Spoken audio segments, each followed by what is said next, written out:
Hey everyone, and welcome to my very first video on this channel. Through my climb in Season 1.5 to Celestial and Marvel Rivals, I had so many frustrations with insta-lock Cloak and Dagger players, so I decided to make a guide to hopefully be a guiding hand to those who think staying on Dagger is the only way to play this healer. If you end up liking this type of content, drop a like and comment down below what you appreciated and what other tips you want to give. It would be very much appreciated. We'll be first jumping into these characters' lore following by their kit. If you'd like to skip the lore part, go to this timestamp on the screen to start immediately with the guide itself. I'll be posting timestamps down below in the comments as well. Let's get right into it. Cloak and Dagger follow the same concept of duality as Kindred in League of Legends, two characters in one. However, in Marvel Rivals you can freely swap between these characters, spicing up your gameplay. Cloak and Dagger named Tyrone Johnson and Tandy Bowen were two teenagers from broken homes who ran away to New York City. After being kidnapped, they were used as test subjects for an experimental synthetic drug. Instead of dying, this drug awakened their powers. Tyrone, Cloak, was consumed by the Dark Force dimension, gaining the ability to teleport, become intangible, and engulf enemies in shadow. But this power of his hungers constantly for light. Tandy was imbued with living light, forming dazzling daggers of energy she could throw to heal others. That light is Cloak's very anchor, feeding that void inside him and keeping his darkness in balance. Together, they protect the innocent, especially street kids, battling threats from drug lords to dimension-hopping nightmares. Their relationship is complex, part partnership, part friendship, part something more. Some of the heroes they have interacted with are Wolverine, Storm, Nightcrawler, Spider-Man, Doctor Strange. Now that all those who aren't serious about this character left, let's get into the gameplay.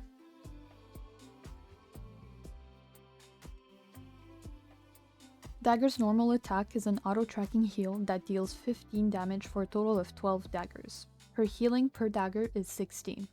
Now Dagger's healing also applies AoE, making her great for healing grouped up allies. It applies the same 16 healing in an 8 spherical radius. The cool thing about her normal attack is that even if a character is around a corner or walled off, you can try to bounce off your dagger off the walls and it will heal the nearest ally if they are in range. Enemy shield will block your healing if your ally is behind that enemy shield, and that goes for most abilities in the game. If you are against a flyer or two, and your team does not register to swap to a hit scan Hela or any other character that can contest flyers, you can use your auto-aim daggers to bully those flyers to retreat back to their healers. I promise you, they will cry to their healer mommy, giving your team a small break from their damage. A unique thing about this attack is that if a full health ally is in front of your crosshair, but you are trying to heal someone ahead of them, you will not be able to heal them, and instead you will be healing someone that does not need healing. It can be tricky when that happens, especially in a life or death scenario, but moving to the side can prevent that from happening. Dagger's E, Veil of Light Force, is a rectangle she casts whichever direction she faces that heals 45 and boosts incoming healing by 15% for a duration of 4 seconds, and a maximum distance of 25 meters if not obstructed by, say, a Groot wall or an environment. I try to use this ability when my normal healing cannot out-heal the enemy's damage on my front line. Another situation I use it is when my backline gets dived and I want to make sure that at least one support survives. The E will not be applied to yourself. Dagger's right click, Dagger Storm, also called Bubble, is an AoE healing field of 5 meters that applies 55 healing per second for 6 seconds, giving a total of 330 healing. There is no limit to the range of that bubble. If you're going against a dive team, for the love of God, please stop wasting your bubble on your front line. You're gonna need it. The bubble is a very good ability to use on yourself and other healer to prevent an enemy's dive from being successful. You can also survive a Groot ult with that bubble, assuming both healers heal each other inside it. Now let's talk about the ability most misused by the majority of Cloak and Dagger players. The Shift. Light's Embrace. This ability is an instant cast. Switching from Cloak to Dagger is quicker than from Dagger to Cloak. A peculiar thing about this shift is that it allows you to reload on Dagger as well. I've seen a few players using this instead of manually reloading since it cuts down some time and could help you maintain your frontline's health in critical moment. I like to end my shift faster by immediately swapping to Dagger instead of cancelling it, as it will cancel it immediately. The big question: when do I switch to Cloak? I'll be explaining the times you should use Cloak with each of his abilities. Now on to Cloak. His normal attack is infinite and does not require reloading. It is similar to Wanda as it targets an enemy that is close to your crosshair, and the hitbox is huge. With a range of 20 meters, it deals 75 damage per second, much higher than Dagger's 15 damage. If you are in a somewhat safe environment and no teammate is in any immediate danger, assuming you are keeping track of enemy ults, you should damage instead. It can help your team secure a kill and maybe even an objective. Cloak's E, Terror Cape, is similar to Dagger's E, except it applies 55 damage and a vulnerability of 28% on targets hit for 3 seconds. It also obstructs visibility beyond 10 meters for 1.5 seconds. So if you're close to your enemy that has been hit by your Terror Cape, they will see you. Do not fight Hawkeye within the first 10 meters unless you want to feel like a hunted deer. This is the second most misused part of their kit. You should always use your Terror Cape when it is available. Always. But Cosmic, I don't know the cooldowns unless I switch. How do I keep track of it? There is a cooldown icon above your ultimate. The game literally tells you when that cooldown ends. No more excuses, please. Please. Another way you can use your Terror Cape is against tracking ults, such as Star-Lord's ult. Just like Dagger, Cloak's E will be stopped by constructs. The last ability of Cloak is his Dark Teleportation, that I like to call Shift for some unknown reason, and definitely not because I initially played Wanda first. You and anyone inside the AoE Cloak will gain an invisibility and movement boost for a duration of 2 seconds and a range of 10 meters. This way you can even speed boost your allies out of spawn for a little bit. Please remember that you can shift into the air and not just hover over the ground floor. Thank you. If you are a big brain gamer, you will love this ability. Why?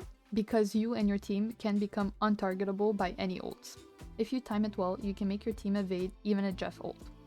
The only ult you should watch out is Namor's, as it makes you earthbound inside the area.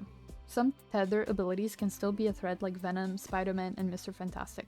Once again, it is some case-to-case scenarios that will require you to go against those matchups to understand best when to use the window to shift to safety. Now it's time for that thing, huh? Eternal Bond. This is an amazing ult for many reasons, despite some people hating on it, and I honestly understand why. The 4,000 cost is pretty high, but with consistent healing, meaning your team eats some damage for you to farm your ult, you can farm that easily. The healing is 250 per second and deals 30 damage to enemies per second. It should last for 12 seconds approximately. Now, there has been a change to this ultimate ever since the new patch dropped. Now, the first 3 trails of the ult will remain active until the last trail disappears. Once I ult, I typically ult until I'm in the back of their backline to switch to damage. I use my Terror Cape and try to take down one healer or a DPS that my team struggles to take down. The times I decide to ult could be a couple seconds after enemy cloak, to counter an enemy ult, to try and incite my team to push with me, or even secure a point. Usually, most enemies will back off the point when it is ulted by a cloak. Now for Teamup.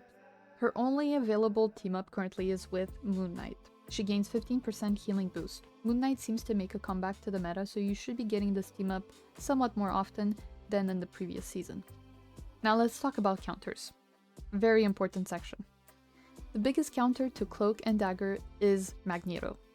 His ult is capable of killing you when you ult, completely nullifying it and removing one healer from your team. One thing I do to prevent myself from dying is ending my ult in a corner where his ult cannot hit me, or making sure I'm on Cloak when I begin my ult. Doing so will make me so I'm able to use my shift to evade the ult. Now remember, every time I say shift, it is the teleportation on Cloak. I apologize in advance for the confusion. Now, if you are against a good Magneto, he will notice the shift the first time and try to ult you after your second or third dash. Another counter is a good Iron Man ult. it has the same effect as Magneto. Namor can also kill you with 2 squids and an ult, but it would require either poor dash management on your part or extreme calculations on his part to predict where you will be ending your ult. Hawkeye, however, will have an easier time killing you during your ult with a single charged arrow. Another way you can survive is ulting towards your team and praying to the gods of Marvel that they will shield you. Honestly, even an invisible woman's shield will help if she has any empathy for a Cloak and Dagger player. The desired playstyle of Cloak and Dagger is to not be a heal bot. Yes, you heard it. Of course you should heal your teammates very often and mostly prevent them from dying. However, if your damage can secure a kill or a point, that should be prioritized. If your team is not critical, of course. Remember, as a strategist, your main objective is to survive and help the other strategist as well.